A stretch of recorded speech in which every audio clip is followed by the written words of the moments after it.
नमस्कार, very good morning to all of you. स्वागत है आप सभी का bankersAdda.com के ऑफिशियल यूट्यूब प्लेटफॉर्म पे। मेरा नाम है संतोष कुमार रे और मैं आप सबका स्वागत करता हूं इस पर्टिकुलर इंग्लिश ग्रामर के सेशन में, ठीक है, जहां पे हम लोग आज थोड़ा सा कुछ अलग टॉपिक हम लोग आज यहां पे डिस्कशन करने वाले हैं। जैसे कि आज आप लोग सबको दिख रहा है थंबनेल में, आज हम लोग क्या करने वाले हैं, हम लोग क्लोज टेस्ट आज हम लोग यहाँ पे करने वाले हैं, जो कि याद रखिएगा आपके प्रीलिम्स के लिए 5 मार्क्स का बिल्कुल फिक्स्ड होता है ना। 5 मार्क्स का आपके प्रीलिम्स में ये क्लोज टेस्ट आते ही आते हैं, और अगर मैं मेंस की बात करूं तो मैक्सिमम ये 7 नंबर का ये आता है ये क्लोज टेस्ट। इसलिए याद रखिएगा अगर आप एसबीआई का एग्जाम दे रहे हैं तो ये क्लोज टेस्ट आपके लिए बहुत बहुत ज्यादा इंपॉर्टेंट सेक्शन बन जाता है क्लोज टेस्ट।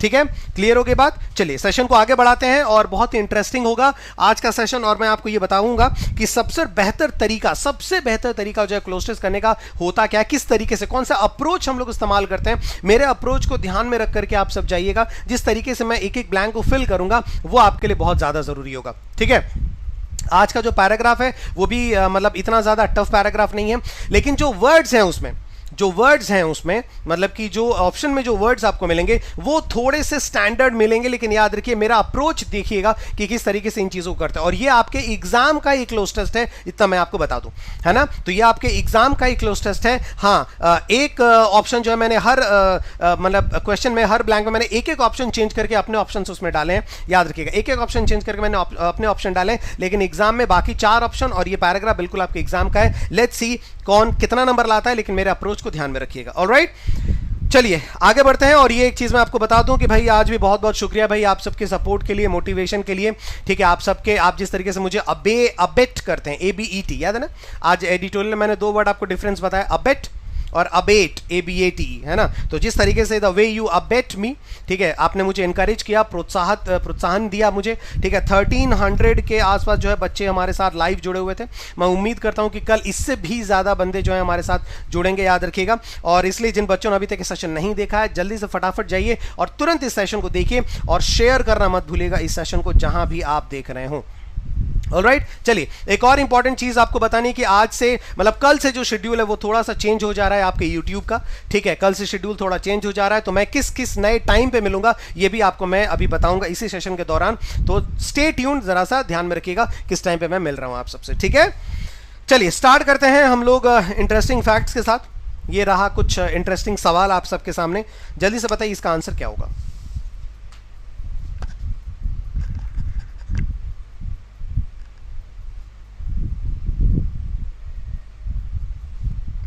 सबको सही बताना है भाई, याद रखिएगा।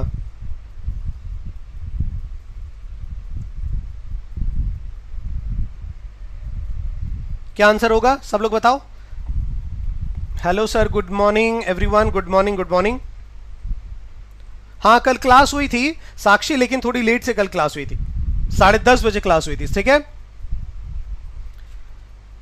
Sir, your approach is, Rajput ji कह रहे हैं, है ना sir, approach is very nice. Sir कल से शेड्यूल चेंज, हाँ कल से थोड़ा सा शेड्यूल चेंज है, मेरे क्लासेस के शेड्यूल थोड़े से चेंज है, इसलिए बिल्कुल अब इस इंटरेस्टिंग क्वेश्चन के बाद ही मैं आपको बताऊंगा कि मेरे क्लासेस थोड़े से जो टाइमिंग में चेंज हुए वो क्या हुआ, मैं आपको बताऊंगा। ठीक है, 2 4 बाई सारा जितने ऑप्शन दिए सब बोल दिए, 2 बाई 4, 2 बाई 4 फॉर, अच्छा मैक्सिमम आंसर 2 आ रहा है और उसके बाद ऑफ आ रहा है, 2 आ रहा है और आपके बाद ऑफ आ रहा है। चलो ठीक है, अब हम देखते हैं। देखो इसके बारे में बात हो रही है, ब्लाइंड के बारे में बात हो रही है, तो चलो हम लोग भी पहले ब्लाइंड के बारे में बात करते हैं। ब्लाइंड के साथ जो प्रपोजिशन आता है वो आपका इन आएगा, और ब्लाइंड के साथ जो दूसरा प्रपोजिशन आता है वो आता है आपका टू, है ना। ब्लाइंड के साथ जो आपका एक प्रपोजिशन आता है वो आएगा आपका इन, और दूसरा जो प्रपोजिशन आता है वो आता है आपका टू। ठीक है, ब्लाइंड टू तब होता है जब हम, ब्लाइंड टू कब होता है जब हम इग्नोर करने का सेंस करते हैं। जब हम इग्नोर करने का सेंस यहां पे लगाएंगे, जब हम अवॉइड करने का सेंस लगाएंगे, तब हम वहां पे बोलेंगे blind to. Getting my point, तब हम क्या इस्तेमाल करेंगे, ब्लाइंड टू का इस्तेमाल करेंगे जब हम किसी भी चीज को इग्नोर कर रहे हैं, किसी भी चीज को अवॉइड कर रहे हैं। ठीक है, जैसे कि बाय चांस मान लेते हैं कि बच्चे, स्पेशली जो पेरेंट्स होते हैं ना, वो अपने बच्चे की गलतियों की तरफ जो है वो अपनी आंखें बंद कर लेते हैं, मतलब इग्नोर करते हैं। तो कहीं भी अगर इग्नोर करने का सेंस हो रहा है तो ब्लाइंड टू यहां पर बिल्कुल करेक्ट आंसर होगा। क्या होगा, ब्लाइंड टू। ठीक है, लेकिन ब्लाइंड इन जो होता है वो हमेशा फिजिकल ब्लाइंडनेस होता है ना। जैसे वो मतलब कि एक आंख से वो अंधा है, so he is blind in one eye, क्या बोलेंगे, he is blind in one eye. Getting my point, clear हो गया। तो ऐसा नहीं है कि ब्लाइंड के बाद सिर्फ टू आता है या ब्लाइंड के बाद सिर्फ इन आता है, तो ब्लाइंड के बाद आपका इन भी आ सकता है और आपका टू भी आ सकता है। ब्लाइंड इन तब आएगा जब आप फिजिकल जो है वो ब्लाइंडनेस की बात करेंगे, जैसे कि वो जो बेगर है ना, वो आपके वो राइट आंख से जो है वो अंधा है, so the beggar is blind in the right I. ठीक है, क्लियर हो गया। और ब्लाइंड टू तब हम बोलेंगे जब हम इग्नोर करेंगे, जैसे the government is blind to the mistakes of its own ministers. ठीक है, लेकिन ब्लाइंड के साथ आप कभी कभी देखोगे बाई भी इस्तेमाल होता है। क्या होगा, बाई भी इस्तेमाल होगा। बाई कब इस्तेमाल होगा, जब भी आप बाई इस्तेमाल करेंगे, ठीक है, जब भी आप ब्लाइंड के बाद आप बाई तभी इस्तेमाल करेंगे जब रीजन की बात हो। ठीक है, जैसे मैंने बोला यू कैन, जैसे कि हम बोल सकते हैं you can be blind by one shot of light, है ना, you can be blind by an arrow. ठीक है, या फिर you can be blind by a shot of light, मतलब कि एक जो है बिल्कुल तीख, मतलब एकदम जबरदस्त अगर रोशनी आपकी आंख में डाली जाए तो उससे आप क्या हो सकते हैं, आप बिल्कुल उससे अंधे हो सकते हैं। So you may be blind और यू मे बी ब्लाइंड, ठीक है, bye sheet bye a ray of light, है ना, डायरेक्टली इनटू योर आइज। तो उस सेंस में जब रीजन वाला सेंस आता है तब आप यहां पे ब्लाइंड बाई भी इस्तेमाल कर सकते हैं, लेकिन ये बहुत ही रेयर होता है क्योंकि रीजन वाले सेंस में ब्लाइंड इतना इस्तेमाल, मतलब ब्लाइंड वर्ड इस्तेमाल ही नहीं करते। लेकिन आप याद रखिएगा ब्लाइंड के साथ तीन प्रीपोजिशन सबसे ज्यादा इस्तेमाल होता है। ब्लाइंड इन एक अलग वर्ड मीनिंग में आता है, ब्लाइंड टू ये एक अलग मीनिंग में आता है, और ब्लाइंड बाई तब हम लिखेंगे जब रीजन की बात हो। इस चीज की वजह से आप अंधे हो सकते हैं, इस चीज की वजह से आप अंधे हो सकते हैं, तब हम उसको इस्तेमाल करेंगे ब्लाइंड बाई। ठीक है, क्लियर हो गई बात। ऑलराइट, तो ये ब्लाइंड के बारे में आपको तीनों इंफॉर्मेशन मिल गए। ठीक है, इंटरेस्टिंग फैक्ट्स आपका कैसा लगा, और याद रखिएगा जो नया टाइम टेबल आ रहा है उसमें मैं इंटरेस्टिंग फैक्ट्स को और ज्यादा बेहतरीन बनाऊंगा और उसमें सेशंस में मैं और भी नई चीजें इंक्लूड करूंगा। याद रखिएगा, नई चीजें इंक्लूड करूंगा, इतना आप सबको याद रखना। इसलिए अगर आपको बिल्कुल अब कितना प्यार है आपको सबको, मुझे अभी पता चलेगा। ठीक है, अभी मैं बताऊंगा कि नया टाइम टेबल क्या है। ठीक है, चलो, तो इंटरेस्टिंग फैक्ट्स कैसा लगा सबको मुझे कमेंट बॉक्स में बताना है कि इंटरेस्टिंग फैक्ट्स जो है वो आज का क्या लगा। अगर आप किसी और एक्स्ट्रा वर्ड के बारे में, इंटरेस्टिंग फैक्ट्स, उसके बारे में कोई भी क्वेश्चन वगैरह आपका है तो आप मुझसे कमेंट बॉक्स में after the completion of this video आप मुझसे पूछ सकते हैं। ऑलराइट, चलिए अब आप देख सकते हैं कि नया शेड्यूल जो है आपके संतोष सर की जो क्लासेस हैं वो किस टाइमिंग पे आ रही है। तो देखो, पहला एडिटोरियल बिल्कुल नए एकदम तरीके से, एकदम नए थंबनेल के साथ, एकदम नए जोशो खरोश के साथ और नए तरीके से, कुछ नई चीजें भी इंक्लूड होंगी इसमें, याद रखिएगा। तो इसकी टाइमिंग बिल्कुल सेम है, इसकी टाइमिंग बिल्कुल सेम है कि मैं हर दिन सुबह 8 बजे आपके साथ एडिटोरियल वो मैं जोड़ूंगा। लेकिन जो 10 बजे वाली क्लास जो अभी मैं कर रहा हूं ना, इसकी टाइमिंग जो है वो चेंज हो चुकी है। ठीक है, इसकी टाइमिंग चेंज हो चुकी है। क्या आप मुझे सब बताएंगे कि इसकी टाइमिंग कितने बजे है? आप मुझे बताओ। तो अब मैं आपको वोकैब के अलावा ग्रामर के सेशन में कितने टाइम पे मिलने वाला हूं, ये आप मुझे बताएं।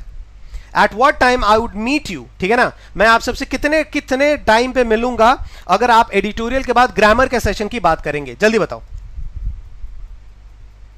चलो, सौमिक दे कह रहे हैं सर आज के इंटरेस्टिंग फैक्ट्स बिल्कुल ही नया था, इंटरेस्टिंग फैक्ट्स बहुत बढ़िया है, तो सोचो इसमें और भी मैं चीजें इंक्लूड करूंगा, डोंट वरी।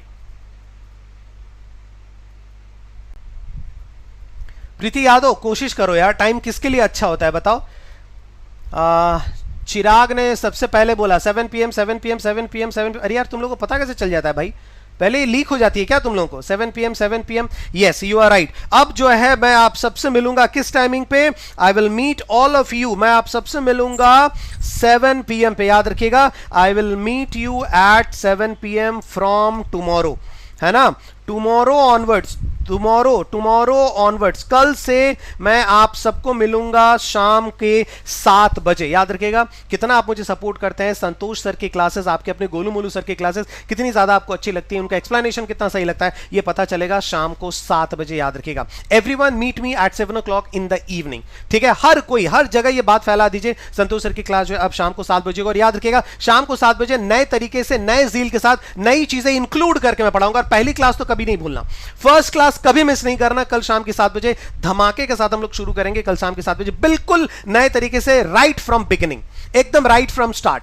2020 के किसी भी बैंक एग्जाम के लिए कल हम लोग शुरुआत करेंगे शाम के 7 बजे, ध्यान में रखना है। ऑलराइट, चलिए अब हम लोग आ जाते हैं और ये रहा एक इंफॉर्मेशन, देख लीजिए। Y194 कोड लगा हुआ है, आप काफी समझदार हैं।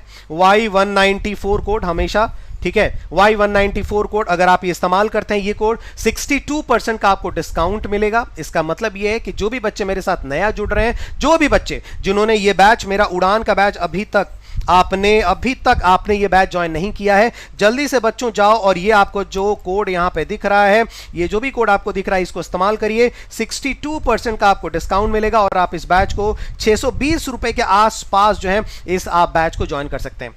आपको मुझसे क्या और आपको मुझसे मिल सकता है, मेरे बैचेस से क्या मिल सकता है, किस तरीके से मैं एक्सप्लेन करता हूं। जब यहां पे इतनी चीजें एक्सप्लेन कर सकता हूं तो सोचिए जब आप जो है वो पैसे देकर के जो वहां पे एडमिशन ले रहे हैं उन बैचेस में जहां पे एक एक जो सेशन है वो 2-2 घंटे का, आप देख सकते हैं एक एक सेशन 2-2 घंटे का, तो सोचिए वहां किस तरह की चीजें होंगी। तो भाई जिन्होंने भी बैच को अभी तक ज्वाइन नहीं किया है, तहे दिल से दरख्वास्त रिक्वेस्ट है कि एक बार भरोसा तो करो, एक बार बैच ज्वाइन करके आप देखिए। और मैं अब ये चाहता हूं कि आप बैच ज्वाइन करो यार, जितने मेरे छोटे भाई बंधु हैं, जितने मेरे बड़े भाई हैं, जितने भी आपके रिटायर्ड जो भी हैं आपके या फिर जो भी आपके एक्स सर्विसमैन है जो आपके एग्जामिनेशन की तैयारी कर रहे हैं, उन सबसे अनुरोध है कि इस बैच को ज्वाइन करें। फाउंडेशन से मजबूत करके हम लोग एग्जाम लेवल तक यहां पे जाएंगे। ऑलराइट, चलिए आगे बढ़ते हैं।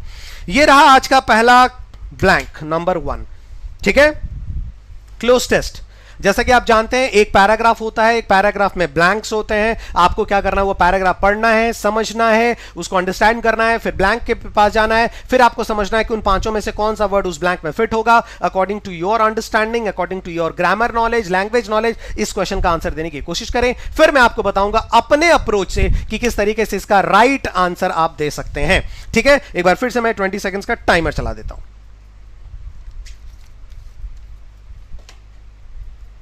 अच्छा सर, कैसे ज्वाइन करते हैं?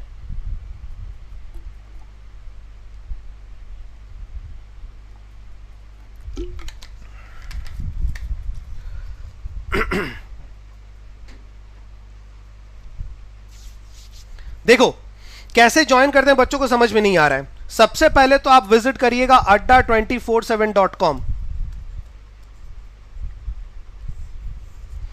ठीक है, adda247.com, इस पे आप विजिट करिए, ठीक है। या फिर अगर आपने अड्डा का ऐप डाउनलोड किया है तो भी काम चल जाएगा। उसके बाद आपको जाना है, अगर आप ऐप पे जा रहे हैं, ध्यान रखना, अगर आप ऐप पे जा रहे हैं, ऐप आपने इंस्टॉल किया है तो तुरंत उसके बाद देखिएगा आपके स्क्रीन के राइट हैंड साइड पे स्टोर लिखा होगा, स्टोर पे क्लिक करिएगा। फिर उसके बाद आप जाइएगा ऑनलाइन लाइव क्लासेस पे, ऑनलाइन लाइव क्लास पे जाइएगा और उसके बाद आपको मेरी ये उड़ान बैच जो है वो दिख जाएगी। थोड़ा सा स्क्रॉल डाउन करिएगा तो उड़ान 2 आपको 0 यहां पे दिख जाएगा।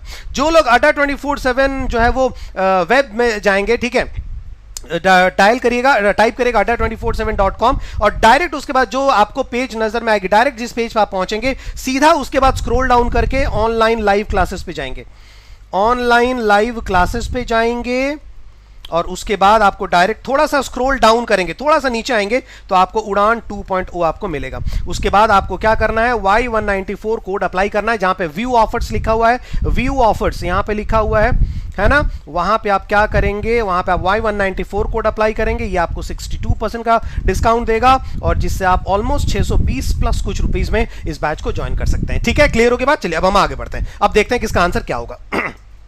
ठीक है सर, एसबीआई के लिए भी क्या वो बैच है? बिल्कुल बिल्कुल बिल्कुल, आपके लिए 2020 2020 में जितने भी आपके एग्जामिनेशंस आ रहे हैं, ठीक है, स्पेशली आपका एसबीआई पीओ और आईबीपीएस, इन दोनों एग्जामिनेशन को ध्यान में रख करके वो बैचेस आपके बनाए गए हैं, इसलिए काम में आएंगे। और शाम को 7 बजे का जो बैच अब जो हम लोग अभी फ्री सेशन यूट्यूब पे जो चलाएंगे, जो कल से मैं स्टार्ट कर रहा हूं, वो आपके 2020 के आईबीपीएस और एसबीआई दोनों ही एग्जामिनेशन को वो कवर करेगा। इसलिए याद रखिएगा, दोनों ही एग्जामिनेशन को कवर करेगा, कहीं पे भी जो है आपको जाने की जरूरत नहीं है, ये आपको याद रखना है। सिर्फ वो सेशन देखिए, आपका एसबीआई भी कवर होगा, आपके आईबीपीएस के एग्जामिनेशन भी कवर होंगे शाम को 7 बजे इंग्लिश, गारंटी मेरी है, जिम्मेदारी मेरी है, याद रखिएगा। ठीक है, चलो अब हम आगे बढ़ते हैं। आंसर क्या होगा? हाँ, पीसी में ओपन हो जाएगा, बिल्कुल बिल्कुल ओपन हो जाएगा। देखो हमने बोला फॉर डेकेड्स, मतलब कि सालों से a ban on nuclear testing was scene, मतलब न्यूक्लियर टेस्टिंग के ऊपर जो एक बैन है, एक जो रोक है, वाज सीन, इसको देखा गया as the necessary first step, इसको पहले बल्कि बहुत ही आवश्यक एकदम प्रथम स्टेप के रूप में देखा गया टुवर्ड्स डैश, ठीक है, प्रथम स्टेप के रूप में देखा गया, टुवर्ड्स की तरफ, ठीक है, डैश की तरफ देखा गया। क्या देखा गया? The nuclear arms race, nuclear arms race को डैश करने की तरफ इसको प्रथम जो है वो स्टेप देखा गया। ध्यान देना, यहां पे क्या बोला गया है? बोला गया है कि ये प्रथम नेसेसरी फर्स्ट स्टेप के रूप में देखा गया, बैन को पहला स्टेप के रूप में देखा गया।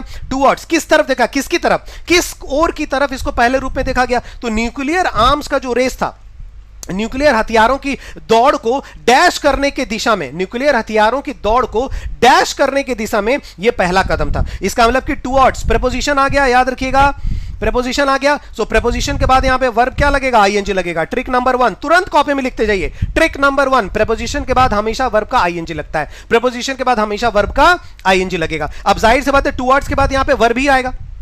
क्यों? इसलिए क्योंकि न्यूक्लियर आर्म्स ये ऑलरेडी आपका नाउन आ चुका है। अब इस नाउन को ही तो कुछ करना है ना, और कुछ करने के दौड़ में नाउन को ही कुछ करना है। कौन सा नाउन? Nuclear arms. तो न्यूक्लियर नाउन्स के जो न्यूक्लियर आर्म्स का जो नाउन है उसी को डैश कुछ आप कर रहे हैं, और उसी को कुछ डैश करने की और ये बैन जो है ये पहला कदम है। इसका मतलब यहां पे वर्ब भी आएगा और आईएनजी फॉर्म में आएगा। चलो देखते हैं। अनरैवल, अनरैवल का मतलब होता है डिस्क्लोज करना, है ना। अनरावल का मतलब क्या होता है? डिस्क्लोज करना। यह आपका वर्ब का फर्स्ट फॉर्म है, ये नहीं होगा, खत्म। दूसरा आ गया डेटरेंट। डेटरेंट मैंने आपको बताया कि डेटरेंट जो है वो आपका एक नाउन आता है या फिर आपका एडजेक्टिव में आता है, नाउन आता है या फिर एडजेक्टिव में आता है, जिसका मतलब होता है डिस्करेजर, है ना। डिस्करेजर, हतोत्साहित करने वाला, डिस्करेजर। तो जाहिर सी बात यहां तो हमें वर्ब रखना है ना, ये भी हमारा नहीं हुआ। तीसरा आ गया कर्बिंग। कर्बिंग का मतलब होता है कंट्रोलिंग। कर्बिंग का मतलब क्या हो गया? कंट्रोल करना, है ना। और किसको कंट्रोल कर रहे हैं? जाहिर सी बात है न्यूक्लियर हथियार की दौड़ को, जो रेस है उसको कंट्रोल कर रहे हैं। बिल्कुल सही हो सकता है हमारा आंसर। चौथा है शोविनिस्टिक। ये IIST लिखा हुआ है। क्या लिखा हुआ है? ये स्टिक, STIC, टिक। तो मैंने क्या बोला था? TIC अगर किसी भी वर्ड के एंड में हो तो जनरली वो क्या होता है? आपका एडजेक्टिव होता है। बहुत सारे बच्चे इस वर्ड का मीनिंग नहीं जानते हैं, लेकिन पता चल गया कि ये हमारा आंसर नहीं होगा। प्रिवेंट का मतलब होता है रोकना, स्टॉप करना। बिल्कुल सही आता है यहां पे। न्यूक्लियर आर्म्स जो है उसकी दौड़ को रोकने के लिए, है ना। लेकिन वर्ब का आईएनजी आता है, जबकि ये है क्या हमारा? वर्ब का फर्स्ट फॉर्म। तो ये भी आंसर नहीं होगा। सी नंबर हमारा यहां पहला आंसर हो गया। Getting my point? इतना क्लियर हो गया? नंबर सी जो हमारा पहला आंसर हो गया। Curbing is our right answer. Getting my point? Clear हो गया? चलो नेक्स्ट।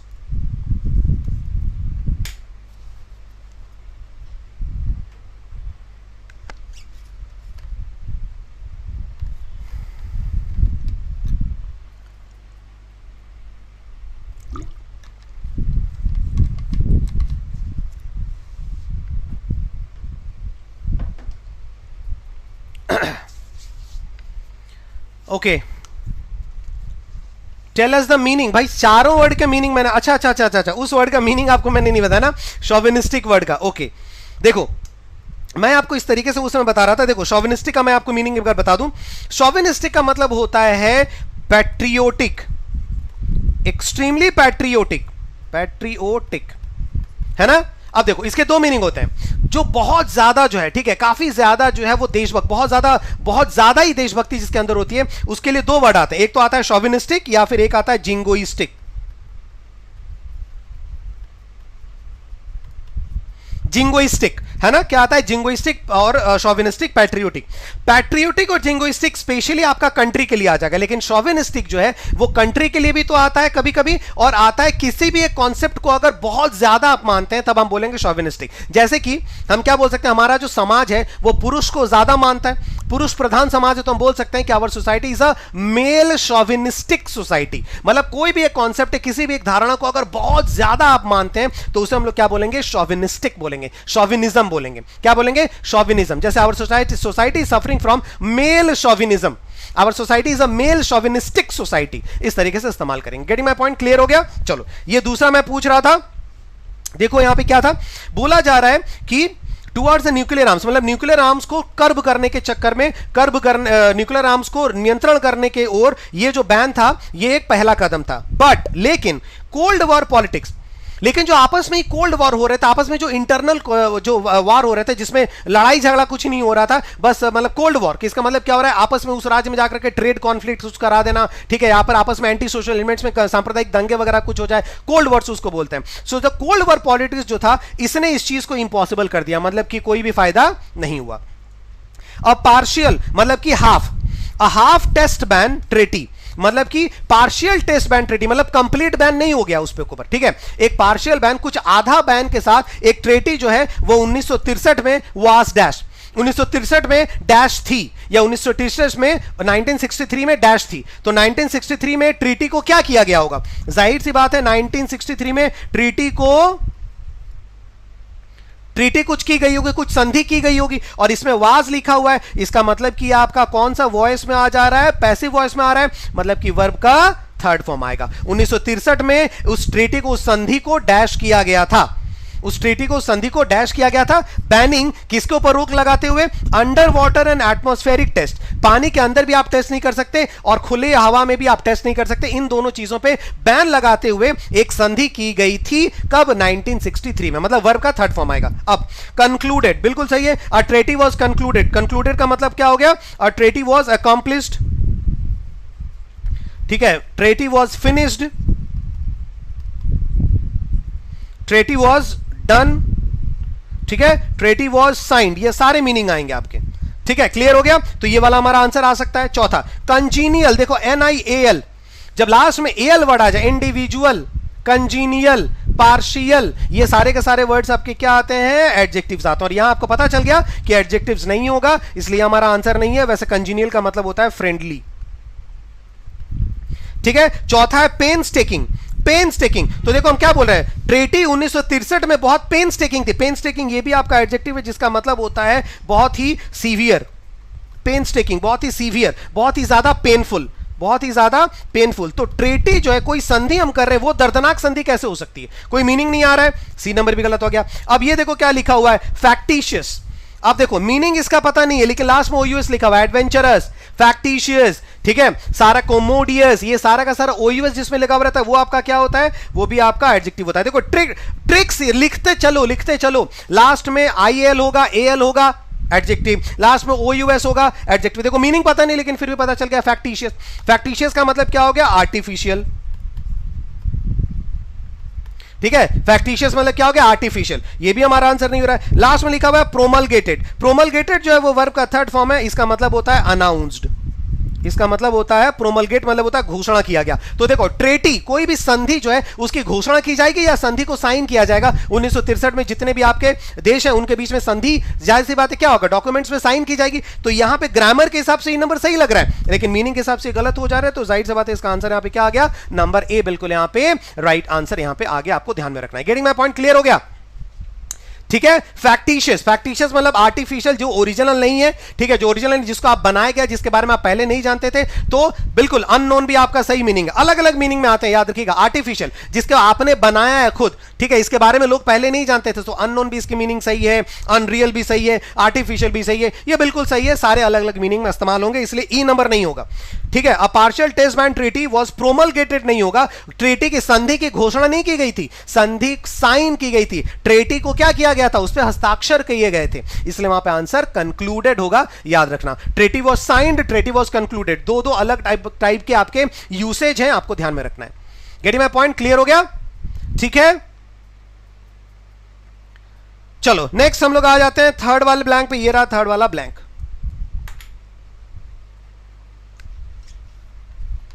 बहुत बढ़िया, ये मेरा करेक्ट है, वेरी नाइस।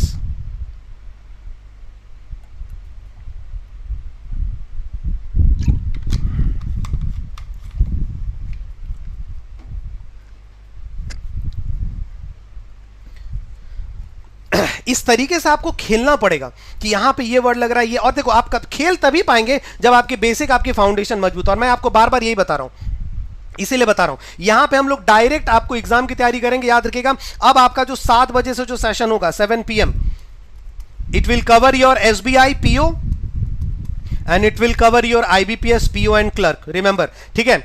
अब ये गारंटी हमारी है कि जो भी आपके 3 फैकल्टी, जो भी 7 से 8, 8 से 9 और 9 से 10 जो भी फैकल्टी रहेंगे, वो आपकी इन दोनों एग्जाम का ख्याल रखेंगे, याद रखिएगा। इसके अलावा 2020 में जितने भी आप अलग अलग एग्जामिनेशन दे रहे हैं, ये तो मेजर एग्जामिनेशन, इनको छोड़ करके उन सारे एग्जामिनेशन पे जो है बिल्कुल नजर रहेगी और उसी के अकॉर्डिंगली स्टार्ट किया जाएगा। तो कल पहली क्लास है, बिल्कुल भी मिस नहीं करना है, शाम को 7 बजे, याद रखिएगा। सारे लोग नाक नहीं कटाना यार, मेरी बात बता रहा हूं, ठीक है, नाक नहीं कटाना, ठीक है। यहां पे सारे लोगों ने कहा है कि संतोष सर आप जब भी क्लास लेंगे तो कोई प्रॉब्लम ना। हाँ, मैं कमेंट ऐड करना भूल गया, जिसमें एक बच्चे ने, चलो इसका आंसर दे देता हूं, फिर मैं कमेंट आपको बताता हूं, ठीक है, क्या लिखा हुआ है।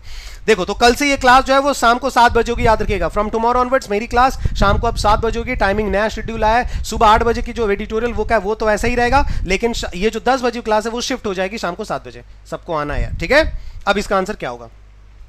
Bye the time by the time the CTBT dash began in Geneva in 1994, बोला जा रहा है कि 1994 में by the time the CTBT dash began in Geneva, बोला रहा है कि जब तक 1994 में जिनेवा में सीटीबीटी जो है वो शुरू हुआ, सीटीबीटी शुरू हुआ, तो जाहिर सी बात है सीटीबीटी की कोई चीज शुरू हुई होगी, है ना। क्या बिगेन? बाय द टाइम, मतलब कि जब तक कि 1994 में जिनेवा में बिगेन, बिगेन ऑलरेडी वर्ब आ चुका है ना, बिगेन ऑलरेडी वर्ब आ चुका, मतलब ये वाला जो जगह है वो किसका है? सब्जेक्ट का ही जगह है। इसका मतलब कि सब्जेक्ट की जगह पर हम क्या लिखेंगे? नाउन ही लिखेंगे, क्योंकि सीटीबीटी, सीटीबीटी मतलब क्या हो रहा है? वो एटॉमिक एक्सप्लोजंस के साथ एटॉमिक वेपन्स का कोई डील होता है। सो बाय द टाइम जो सीटीबीटी है, वो जो चीजें जो जिनेवा में शुरू हुई 1994 में, ग्लोबल पॉलिटिक्स हैड चेंज, तब तक पूरी दुनिया की जो पॉलिटिक्स है वो चेंज हो चुकी थी। तो सीटीबीटी का क्या शुरू हुआ जिनेवा में? सीटीबीटी का बेलिजरेंस शुरू हुआ। बेलिजरेंस का मतलब होता है, व्हाट यू मीन बेलिजरेंस? बेलिजरेंस का मतलब होता है फाइटिंग एटीट्यूड, है ना। बेलिजरेंस मतलब कि फाइटिंग एटीट्यूड, है ना, या फिर हॉस्टिलिटी, ये बहुत ही शानदार वर्ड है, हॉस्टिलिटी, मतलब एक दूसरे के प्रति जो है बिल्कुल झगड़े वाली भावना, उसको बोलते हैं बेलिजरेंस, मतलब एक दूसरे के प्रति झगड़ा, मनमुटाव, दैट इज बेलिजरेंस, ठीक है, झगड़ा।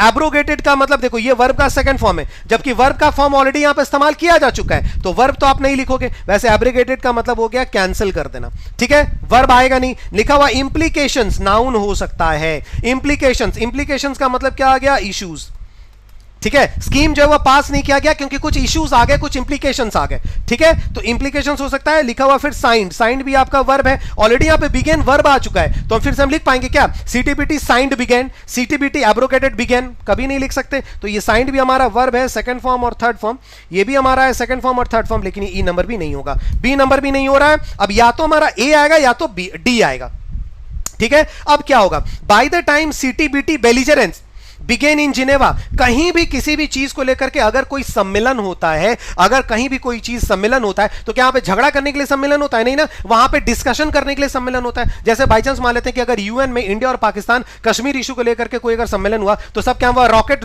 मिसाइल कंधे पे लेकर के थोड़ी ना जाएंगे सनी देओल की तरह, नहीं ना, वहां पे बातें होंगी, बात से एक दूसरे को लोग काटेंगे। इसका मतलब क्या होगा? वहां पे चीजें नेगोशिएट होंगी, तो वहां पे क्या होगा? बातचीत होगा, डिस्कशन होगा। तो डिस्कशन का ही एक सिनोनिम होता है आपका क्या? नेगोशिएशंस, ये आपका नाउन है, जबकि इंप्लीकेशंस का मतलब हो गया इश्यूज। तो हम ये थोड़े बोलेंगे 1994 में जिनेवा में सीटीबीटी के इश्यूज शुरू हो गए, सीटीबीटी के ऊपर नेगोशिएशन शुरू हो गए कि कौन साइन करेगा, कौन नहीं करेगा, अगर करता है तो क्या क्या चीजें होंगी, नहीं अगर करता है तो उसे क्या रिजल्ट्स भोगने पड़ेंगे। इसका मतलब यहां पे आपका राइट आंसर क्या हो गया? नंबर ए राइट आंसर आ गया, डी नंबर यहां पे नहीं होगा। Getting my point? क्लियर हो गया? Alright, 3 number. एक्सप्लेनेशन कैसा लग रहा है? एक्सप्लेनेशन सही लग रहा हो तो भाई एक बार बार मैं आपको बता रहा हूं, ठीक है, एकदम सही शेयर करते रहिएगा। 600 प्लस के आसपास बच्चे यहां पे जुड़ गए हैं, याद रखिएगा शेयर करते रहिएगा, जितना ज्यादा से ज्यादा शेयर करेगा उतना अच्छा है। बेस्ट अप्रोच मैं आज आपको बता रहा हूं हर एक ब्लैंक के साथ। नेक्स्ट ब्लैंक ये रहा,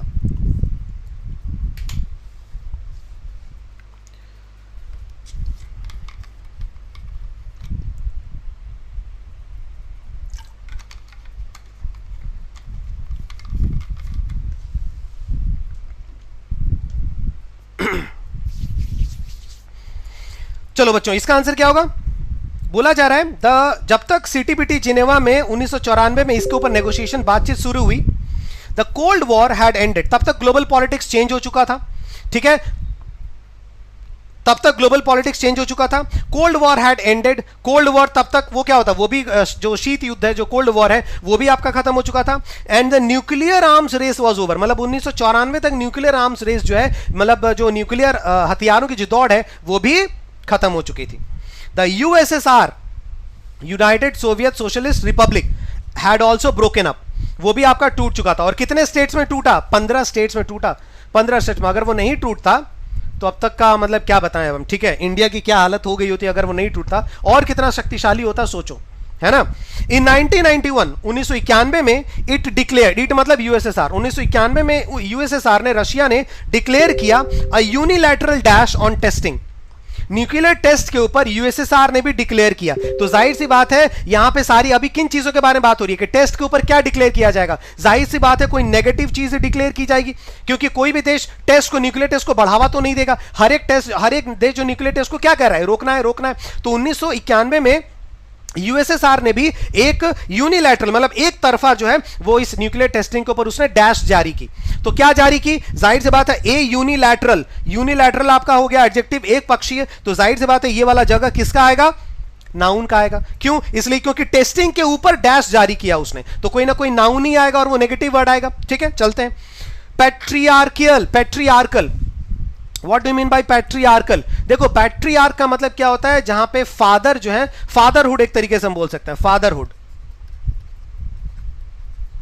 ठीक है ना, पैट्रियार्कल, फादरहुड। लेकिन याद रखिएगा ये पैट्रियार्कल ये आपका वर्ड एडजेक्टिव है क्योंकि कल लिखा हुआ है CHAL। ठीक है ना, क्या लिखा हुआ? पैट्रियार्कल। ये जितने भी CHAL वर्ड एंड होंगे ना वो सारे आपके क्या होंगे? एडजेक्टिव होंगे। ठीक है, मोनार्कियल है ना, ये जितने भी अल वर्ड होते हैं ये सारे के सारे लास्ट में AL वर्ड होंगे ना, इंडिविजुअल, मैंने बोला था ना अभी, ये सारे के सारे एडजेक्टिव होंगे, तो एडजेक्टिव तो आएगा नहीं, खत्म। दूसरा आ गया मोराटोरियम, ये आपका नाउन है। अनफ्लिंचिंग ये आपका एडजेक्टिव है और वर्ब है। अनफ्लिंचिंग, अनफ्लिंचिंग का मतलब होता है determined. What is the meaning of unflinching? Unflinching का मतलब होता है बिल्कुल डिटरमिन्ड, एकदम बिल्कुल सख्त, डिटरमिन्ड, बिल्कुल पीछे नहीं हटेंगे, अनडिटरमिन्ड, सॉरी डिटरमिन्ड। लेकिन ये तो आपका एडजेक्टिव, हमें नाउन चाहिए, ये भी खत्म हो गया। कंप्लायंस का मतलब होता है, what you mean by compliance? Compliance का मतलब होता है क्या बोले हम? कंप्लायंस का मतलब हो गया मैंडेटोरीनेस, ऑब्लिगेशन, कंप्लायंस, हाँ ऑब्लिगेशन, ऑब्लिगेशन। लेकिन ये तो पॉजिटिव वर्ड है ना भाई। अगर मैं बोलूंगा कि यूएसएसआर ने एक कॉम्प्लायंस लगा दिया टेस्ट के ऊपर, इसका मतलब क्या होगा? कि यूएसएसआर ने बोला कि अब सारे देशों के लिए टेस्ट जरूरी है। कॉम्प्लायंस का मतलब क्या? कि फॉलो करना ही पड़ेगा, आपके लिए जरूरी है, नेसेसरी है, इनएविटेबल है, मैंडेटरी है, आपको करना ही पड़ेगा। लेकिन ये मीनिंग तो आएगी नहीं, ये तो आपका पॉजिटिव वर्ड है। कंप्लायंस का मतलब तो होता है कि आपको फॉलो करना है, ये वाली मीनिंग आएगी नहीं, डी नंबर खत्म हो गया। नेक्स्ट लिखा हुआ है आपका मोरीबंड। मोरीबंड भी आपका एडजेक्टिव है। ये आप बोलेगा कि सर कैसे पता चलेगा मोरीबंड है ना, मोराटोरियम, ये वर्ड कैसे पता चलेगा? तो ये वर्ड बहुत कॉमन वर्ड है क्योंकि आपके सुबह के 8 बजे का जो मेरा एडिटोरियल जो वोकैब होता है उसमें ये वर्ड मैक्सिमम टाइम यूज हो चुके हैं। तो जो बच्चे 8 बजे सेशन देखते हैं उनके लिए बहुत आसान होगा। मोराटोरियम का मतलब होता है बैन, टेम्पोररी बैन। ठीक है, और मोरीबंड का मतलब होता है डाइंग सिचुएशन, एकदम मरने वाली कगार।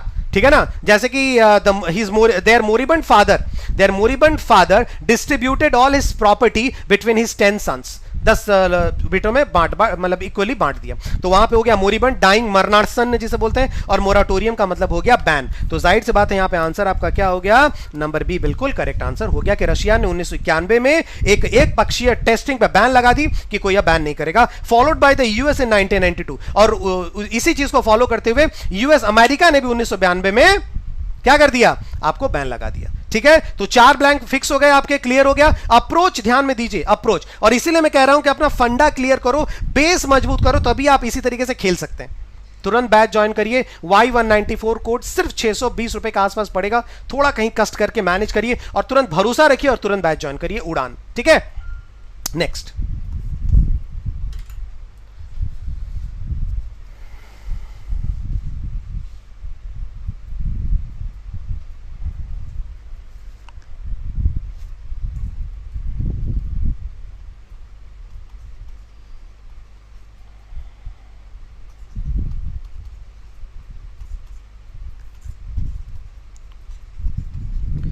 बच्चों देखो 600 के आसपास हम लोग तब से ही लगे हुए हैं, है ना। प्लीज आप लोग एक बार सेशन को लाइक भी कर देना, लाइक करते चलिएगा सेशन को, ठीक है। और एक बार प्लीज शेयर करिएगा, जितने बच्चे हैं देख रहे हैं जुड़े हुए हैं सब लोग सेशन को शेयर करें, क्योंकि इसमें एक नई इंफॉर्मेशन है कि कल से नया शेड्यूल आ रहा है और कल से मैं आपको संतोष सर की क्लास, याद रखिएगा संतोष रे सर की क्लास जो होगी, ठीक है, अब से आपको 7 PM होगी, ठीक है। अब रोजाना 7 PM डेली, याद रखिएगा 7 PM डेली अब ये क्लास आपकी होगी, इसलिए बिल्कुल भी मिस नहीं करना है, याद रखिएगा। SBI IBPS PO आपके 2020 में जितने भी बैंक एग्जाम आप दे रहे हैं सबका टारगेट, अब जिम्मेदारी हमारी, आपके अपने संतोष सर की, बस याद रखिएगा। बहुत सारी चीजें मैं ऐड करूंगा, नए तरीके से सेशन को मैं बनाऊंगा शाम के 7 बजे, याद रखिएगा, ठीक है, इंटरेस्टिंग फैक्ट्स के साथ। चलो नेक्स्ट।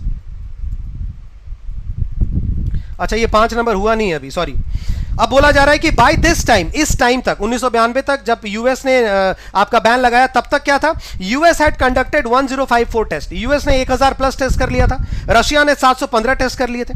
अब नेगोशिएशंस, अब इसके बाद जब भी वार्ता होती थी सीटीबीटी के ऊपर, तो जाहिर सी बात है नेगोशिएशंस वेयर ऑफन, नेगोशिएशंस जो थे वो प्राय डैश होते थे। इसका मतलब देखो क्या लिखा हुआ है, नेगोशिएशंस, ये आप सब्जेक्ट कर लिया आपने, ठीक है, नेगोशिएशन के बारे में बात हो रही है या फिर नाउन के बारे में बात हो रही है। अब वर्ब लिखा हुआ है, इसका मतलब या तो यहां पे वर्ब आएगा या तो एडजेक्टिव के आएगा।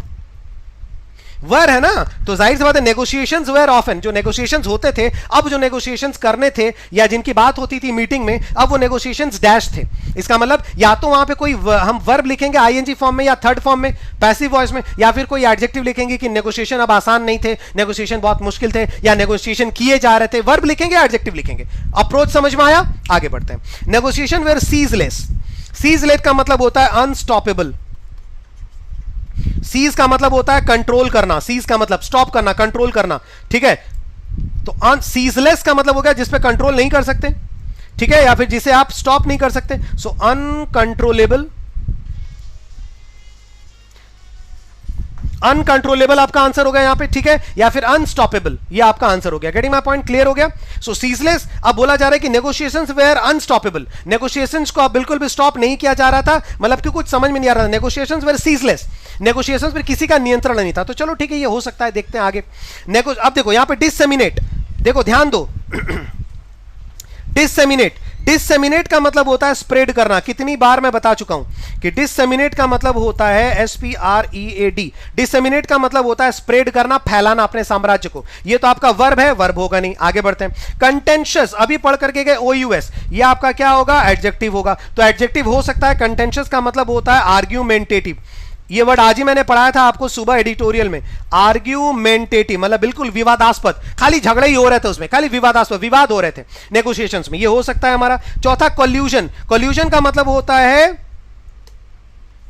सीक्रेट मीटिंग, साठगांठ, या फिर कॉन्स्पिरेसी, मिली भगत, कॉन्स्पिरेसी, यह आपका क्या है, नाउन है। तो नाउन तो होगा नहीं, नेगोशिएशन वर कोल्यूजन्स, ये नाउन तो होगा नहीं, यहां पे गलत हो गया। तीसरा है ट्रांक्विल, ट्रांक्विल का भी आपका एडजेक्टिव है जिसका मतलब होता है काम, बिल्कुल एकदम शांत। अब आंसर क्या होगा आप बताइए। अब बोला यहां जा रहा है कि नेगोशिएशंस जो भी, क्योंकि रशिया ने जब तक बैन लगाया गया तब तक यूएस कितने टेस्ट कर चुका था, 1100 के आसपास। रशिया कितने टेस्ट कर चुका था, 715 टेस्ट कर चुका था।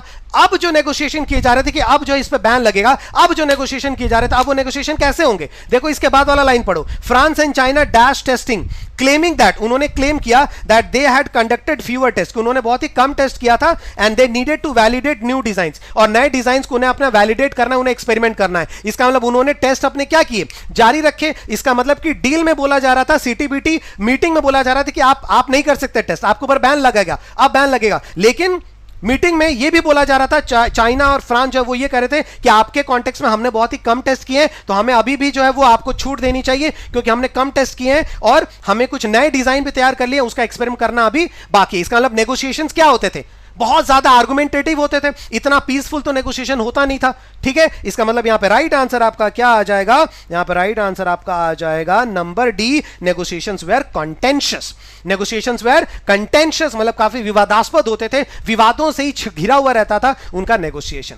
गेटिंग माय पॉइंट, क्लियर हो गई बात। Number 5 all done. Next number 6,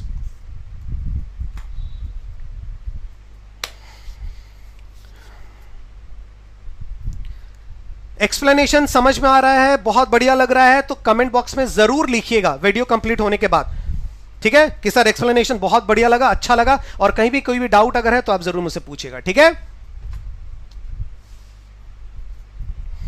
चलो, और देखिए जितने भी बच्चे देख रहे हैं, 600 बच्चों के आसपास अभी हमारे साथ जुड़े हुए, याद रखिएगा सारे लोग आज ये कमेंट करेंगे कि yes sir I will join you at, yes sir, ठीक है, we will join you at 7 PM, सारे लोग लिखेंगे। मैं देखना चाहता हूं कि कितने लोग जो हैं वो मुझसे मेरा सपोर्ट करते हैं, कितने लोग, ठीक है, कि एक नए टाइम टेबल में आपको मेरा एक्सप्लेनेशन प्यारा है या फिर अपना टाइम प्यारा है, संतोष सर प्यारे हैं या फिर अपना टाइम टेबल प्यारा है कि इसी टाइम में जो आएगा मैं उसे पढ़ लूंगा, ठीक है, अभी पता चलेगा। तो जितने भी बच्चे देख रहे हैं सारे के सारे लोग वीडियो कंप्लीट होने के बाद सारे लोग लिखेंगे yes sir we will join you at 7 PM from tomorrow, कल से आपको 7 बजे ज्वाइन करेंगे शाम को, ठीक है, और सुबह का एडिटोरियल 8 बजे वो वैसा ही होता है, ये ध्यान में रखना है, ठीक है। अब देखो इसका आंसर क्या होगा, यहां पे बोला जा रहा है कि France and China dash testing, France and China ने टेस्टिंग को डैश किया, क्लेमिंग, ये बोलते हुए कि उन्होंने काफी कम टेस्ट किए थे और उन्हें वैलिडेट करना है, जांचना है अपने नए डिजाइन्स को। अपने नए डिजाइन को उन्हें जांचना है। तो जाहिर सी बात है फ्रांस एंड चाइना है, ये सब पास्ट टेंस में हो रहा है ना, देखो ये सब पास्ट टेंस में हो रहा है। तो फ्रांस एंड चाइना ये हमारा प्लूरल सब्जेक्ट हो गया, ठीक है, सब्जेक्ट हो गया। और उन्होंने टेस्टिंग, ये हमारा अलग अदर वर्ड्स भी हो गया। इसका मतलब सब्जेक्ट और अदर वर्ड हमारा यहां पे लिखा हुआ है, तो ये वाला जगह किसका होगा? वर्ब का होगा। यही मैं बोल रहा हूं, यही फंडामेंटल चीज समझने के लिए आपको अपना बेस मजबूत करना, और इसी के लिए मैं बोल रहा हूं कि आपके लिए जो बैच यहां पे मैंने स्टार्ट किया हुआ है उड़ान, जो कि 15 तारीख से शुरू हो जाएगा, उसको ज्वाइन करिए, ठीक है। कोई गलत बात नहीं कह रहा हूं भाई, ठीक है।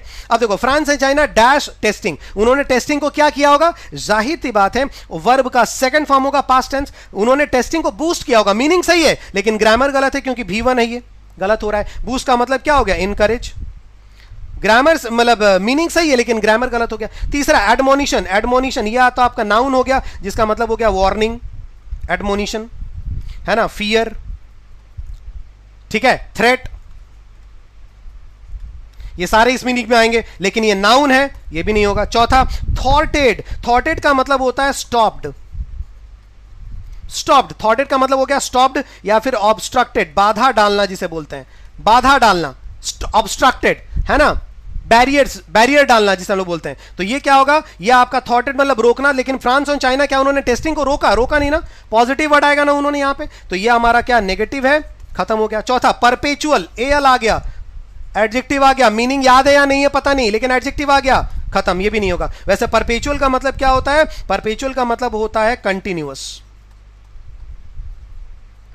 ये भी नहीं हो गया। जाहिर सी बात है कंटिन्यूड हमारा सही आंसर आएगा, क्योंकि V2 है और ये यहां पे पॉजिटिव मीनिंग दे रहा है, तो ई नंबर हमारा यहां पे राइट आंसर आ जाएगा। देखिए किस तरीके से अप्रोच सीखना बहुत जरूरी है, बहुत जरूरी है। ये जरूरी नहीं कि यही मैं बता रहा हूं यही आ जाएगा, लेकिन अप्रोच सीखिए किस तरीके से मैं करता हूं, ठीक है, क्लियर हो गया। नेक्स्ट लास्ट है आज का, ये जल्दी बताओ।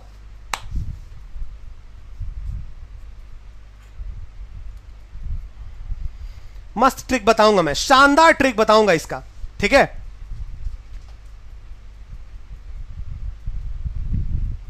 फ्रांस एंड चाइना ने टेस्टिंग को क्या किया?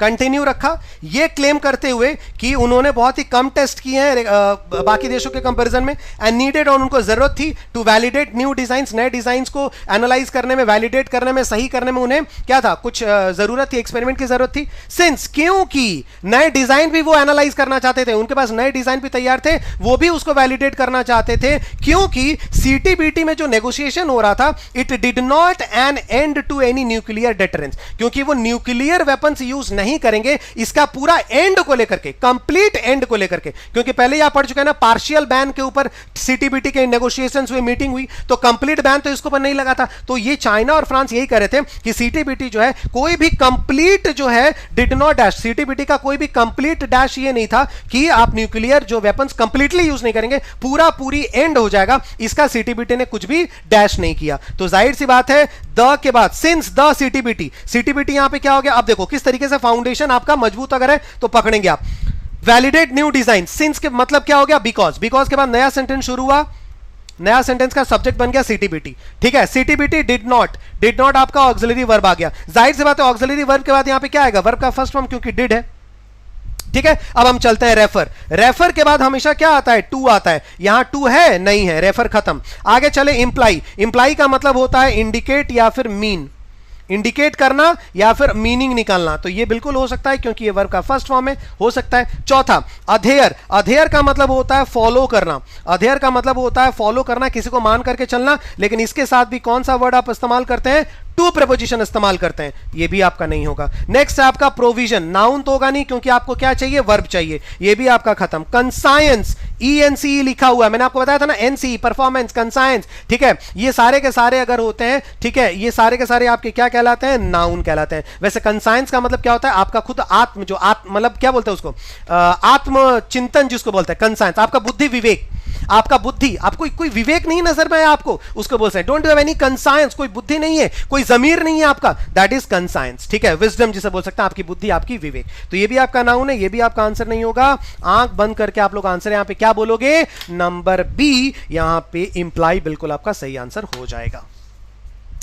गेटिंग माई पॉइंट, क्लियर होगी बात? ऑलराइट, 7 ब्लैंक्स का ही ये पर्टिकुलर आज का जो है क्लोज टेस्ट था। आप सबको मुझे ये भी बताना है कि कमेंट बॉक्स में जब आप मुझे लिख करके ये बताएंगे कि yes sir we will join, याद रखिएगा जितने बच्चे देख रहे हैं या फिर ऑफलाइन मोड में जितने भी बच्चे आप मेरे साथ देखोगे, अभी इस सेशन को आप देखेंगे, सारे के सारे लोग सेशन को शेयर करना, क्योंकि उसमें नए शेड्यूल की टाइमिंग लिखी हुई है और सारे लोग जो है वो लिखेंगे यस संतोष सर, इतना लिखना यार, देखते हैं आप लोग बात मानते हो कि नहीं। Yes Santosh sir we will join you